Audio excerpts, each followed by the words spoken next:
floating lands are now disappearing into the icebergs, then the penguins will be forced either to move or to not breed.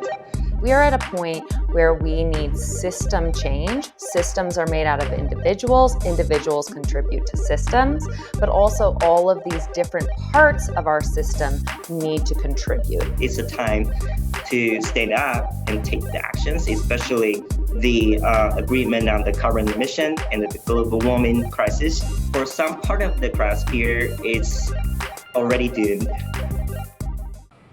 Hello and welcome to Connected. I'm Divya Gopalan. So the world's biggest climate conference, COP28, is trying to reach a consensus on limiting global warming. Countries agree that the rise of global temperature must remain, quote, well below 2 degrees Celsius compared to pre-industrial levels, while pursuing efforts to stay within 1.5 degrees Celsius. That's a mark that many scientists are calling the red line. What's apparent is that though there is agreement on what needs to be done, getting countries to act and reduce emissions is an uphill battle at this year's event in Dubai. So what's the big deal about just half a degree Celsius? Well, according to those who study the cryosphere, half a degree may be the one thing standing between us and global climate devastation. To put this into perspective and help us understand the dynamics of the Earth's cryosphere, we're joined by Whyjay Zheng, Assistant Professor at the Center for Space and Remote Sensing Research at the National Central University in Taoyuan, Taiwan. Whyjay, great to have you on the program. Whyjay, let's start with the basics. What is the cryosphere? Well, the cryosphere, it's not an easy word because it's not an everyday word that we use, but cryosphere itself actually refers to a collection of the frozen things on the Earth. So that includes the glaciers, the land ice, and also the sea ice, and of course the giant ice sheets in our polar region, and also snow, and then the least but the not last, the permafrost. So those are the frozen part of the Earth. And then, due to the global warming issue, now they're changing. All of the components are changing so quickly, and then we have to take care about that. Right, and you call yourself a glaciologist. Can you explain exactly what that study is and why you're focused on that? Well, the glaciologist is people who look at the glaciers. Well, some of the glaciologists look at the past glaciers. So those are the people who look at for example, the landforms that were carved by glaciers. And then they wanted to understand what was going on in the past so that they can probably know well about our future. And then the other group of glaciologists, well, including me, so we are looking at the glaciers on the Earth. And then we use lots of different ways. For example, we do the field work, and then we also use lots of data from, for example, drones or satellites to understand what's going on and what is the change of the glaciers and also the cryosphere under the current warming situation. Right, and so one of the things you're studying is glacial movement, and that is very indicative of climate change and warming temperatures. Can you tell us about the acceleration, perhaps in the most basic terms, of glacial movement that you're seeing? Well, so the glacier isn't really static over time. So you can think about the glacier ice as a super viscous fluid.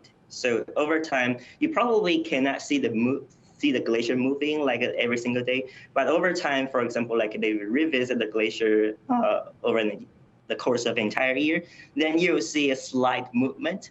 That is because the glacier itself is super viscous, just like honey, but it's much more viscous than honey. So it moves over time due to the gravity, so downslope. And then there are also some other glaciers which are moving in a higher speed. And then for those glaciers, they're not only moving internally at themselves, but also sliding where they're sitting up. For example, the bedrock or the soft sediments. So So you can see, like, if you pull out the data from the world, you can see like some of the glaciers are moving super fast, and then some of the glaciers are moving into the ocean. So these are the glaciers we're now really caring about, because they have a potential of driving lots of ice into the ocean, causing sea level rise. Right, and I want to dig into those details a little bit later in the program. But before we go to that, you know, we're sitting here in Taiwan. There are no glaciers here from what I know. So many people in this part of the world wonder and think, why should we care about glaciers and this kind of ice masses if we are so far removed from it? Well, you know, the climate issue has become the global issue right now. And then the issues with the glaciers are highly tied with the sea level rise. And then all of us know that the sea level is rising at around, I would say, 4 millimeters per year at this rate. And then half of that, I mean, well, 2 millimeters per year is contributed by the glacier, the melting, and also the calving of the glaciers. So I know, yeah, we all know there are no glaciers near Taiwan. The closest glacier is like 2,000 kilometers away. But those changes in the remote places are really affecting us. For example, like there are lots of large cities in Taiwan that are in the coastal region, for example, in Kaohsiung, and then probably Taipei is another case. Well, those cities have the huge potential to be affected by the sea level rise and also the extreme weathers like flooding. So those are how the glaciers are affecting us. Take a look at this. That's one of the world's largest icebergs drifting beyond Antarctic waters after being grounded for more than 3 decades. The iceberg, known as A23A, split from the Antarctica's Filchner ice shelf in 1986, but became stuck on the ocean floor in the Weddell Sea. And now it's on the move. Recent satellite images reveal that the iceberg, which is about 3 times the size of New York City or twice the size of Greater London, is now drifting quickly past the northern tip of the Antarctic Peninsula. I want to ask you why you think we need to be paying attention to this and what it says about the bigger picture of what's happening in the world. The release of icebergs are not uncommon, actually, from the Antarctica and also from the Greenland ice sheet. For example, like we also know that, well, there are lots of ice shelf collapse event in the past. For example, Larsen B, Larsen C. Those were the events that also released a huge iceberg into the ocean. And then we have this year's event, A23A. Lots of scientific researchers have pointed out that the growth of the glacier crevasses probably are contributing to the increased rate of the iceberg.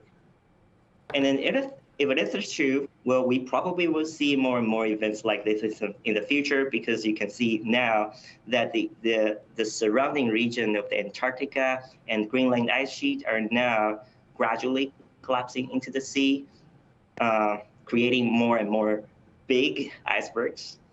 And then those have, I would say those actually pose some threats. For example, some threats to the economics, like our safety, the vessel safety and things like that. But I also wanted to point it out, this also affects our ecosystem. For example, like penguins relies on those floating sea ices, and also the coastal zones that is covered by ice to breed, to lay eggs, to support their next generation. But if this kind of this floating lanes are now disappearing into the icebergs, then the penguins will be forced to either to move or to not breed, which will be, or for our people, these are something we have to worry about, because we just don't know what kind of impact, the ecological impact will be in the future. I want you to look at this now. This is a time lapse of the Columbia Glacier from 1984 to 2022. That's using the Landsat and Copernicus imagery. The Columbia Glacier was relatively stable until 1982, but has retreated rapidly since then. Can you explain what we're seeing there, Whyjay? Yeah, sure. Well, I'm basically viewing those kind of things like every day because this is my this is my work, this is my job. So I'm using satellite images to look at the glacier changes around the world, and then the effects you see right now at the Columbia Glacier is something we call the Glacier Retreat or the Glacier Frontal Retreat. And then this is the phenomenon where you see that the frontal ice gradually go backward because the frontal ice just collapsed into the ocean and be drained by the ocean current. And then this kind of event typically occur over the course of many years. For example, like the videos just showed that there was a collection over a few years. But over these few years, Columbia glaciers retreated in several kilometers. Sadly, this is not only happening onto the Columbia Glacier. Lots of the other Alaskan glaciers, Greenland glaciers, European glaciers, and even Antarctica glaciers have the same thing.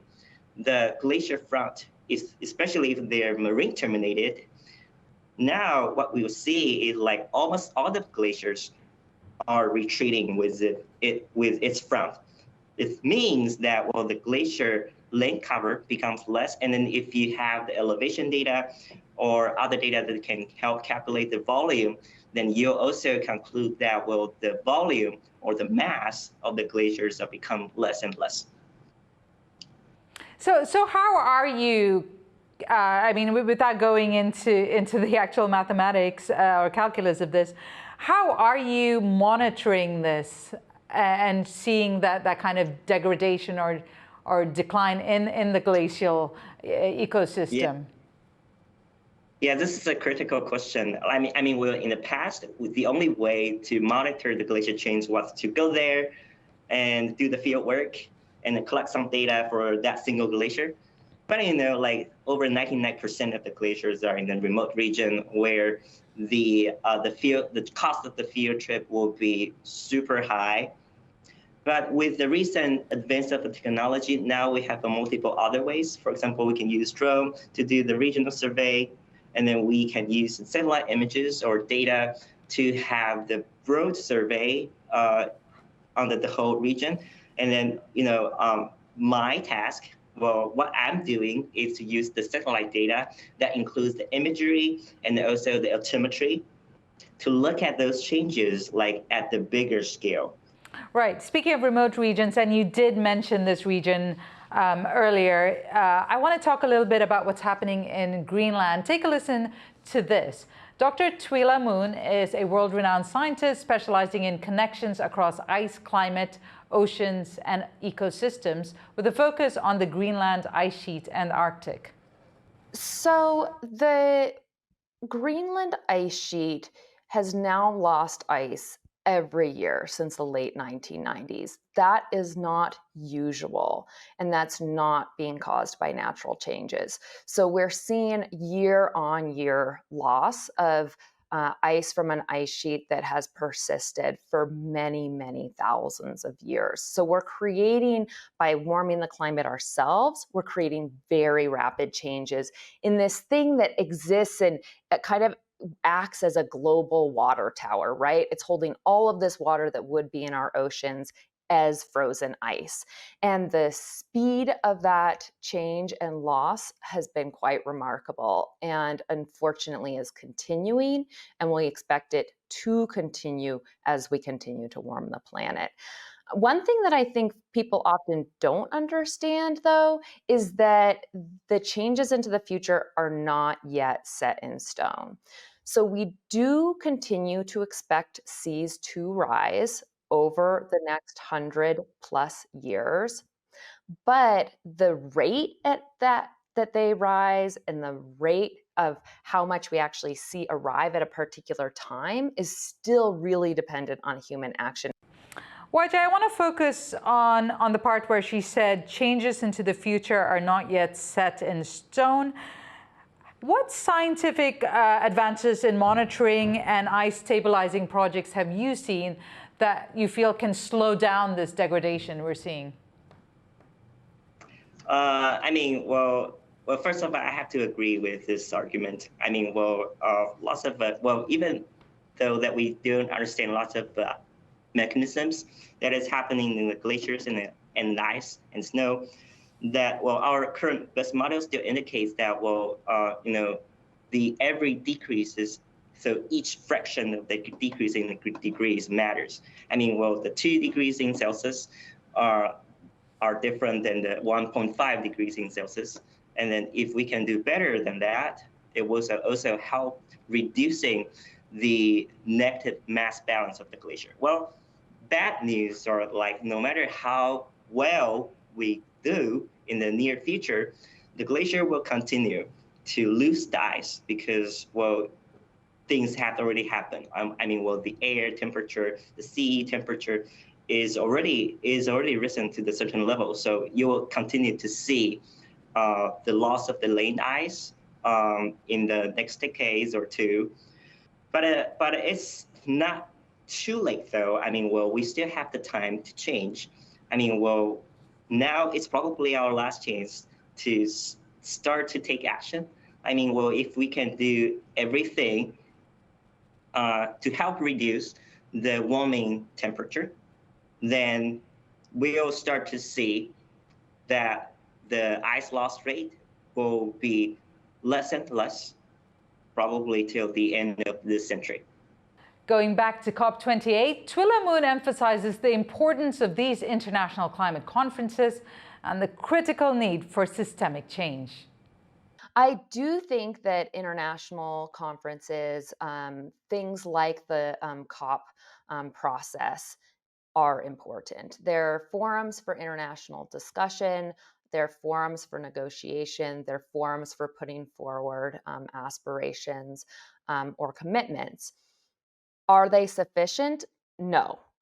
It's very clear that we need action that's happening across governments, businesses, civil society, nonprofits, right? We're at a point where we need system change. Systems are made out of individuals. Individuals contribute to systems, but also all of these different parts of our system need to contribute. So basically, as we're seeing in this COP meeting, the big call is to reduce the use of fossil fuels and reduce emissions. Does that automatically then translate to the recovery of the cryosphere, of ice sheets, of glaciers? Well, I would say there are lots of the steps here. And then, the agreements at COPs or other international efforts I would say they're merely the step one. And then, there are other tasks and missions we have to do. And then, for example, like my role is to understand what is the driving mechanism, what is the reason why the glacier is losing ice so fast, and then are there other factors that we have not considered? If yet, then we have to include that and update our future projection of the land ice loss and the sea level contribution. So my task here is to understanding all of the, all of the important factors here, and then for the policymakers, to reach the agreement, a global agreement is probably step one, but the next step is how you actually take this back into your country, and then let everyone know that now we're actually at the critical point that we have to take the action as soon as possible.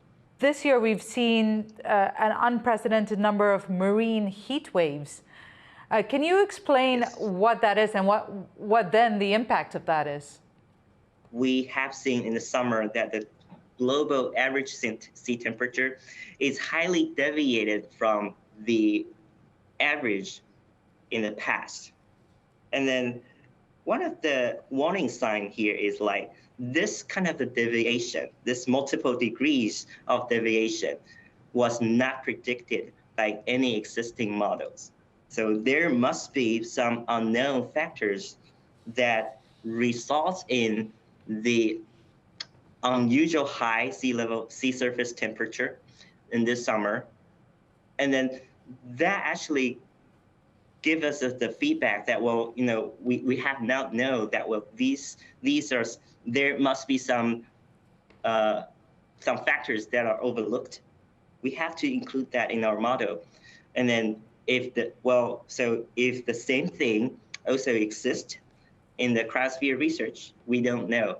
But I would say the marine heat wave event this year is kind of like the warning sign that we have to have more people doing the Cryosphere research, the glacier research, to understand the things better.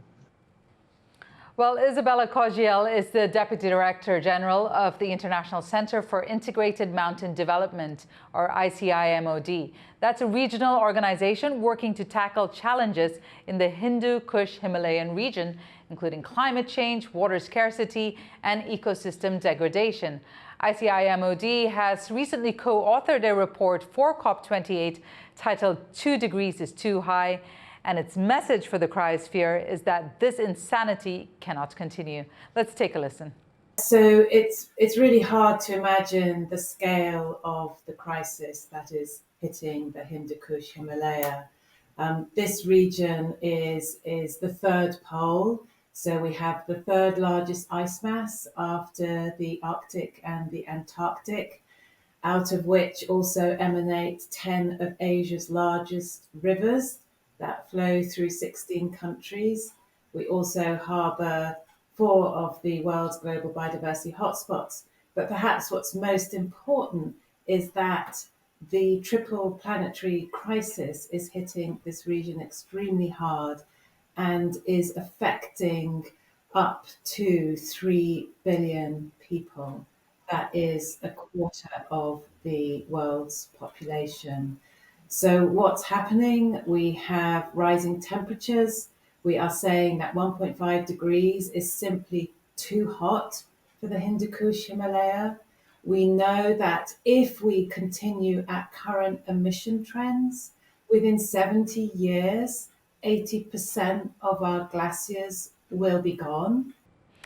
Right. So given that, so if we go back just then to the numbers that we're discussing, that are being discussed at COP, what difference would it make if we go from a global warming of 1.5 degrees to an incremental 1.6 degrees, which seems to be kind of generally accepted at the moment if you look at the policymakers?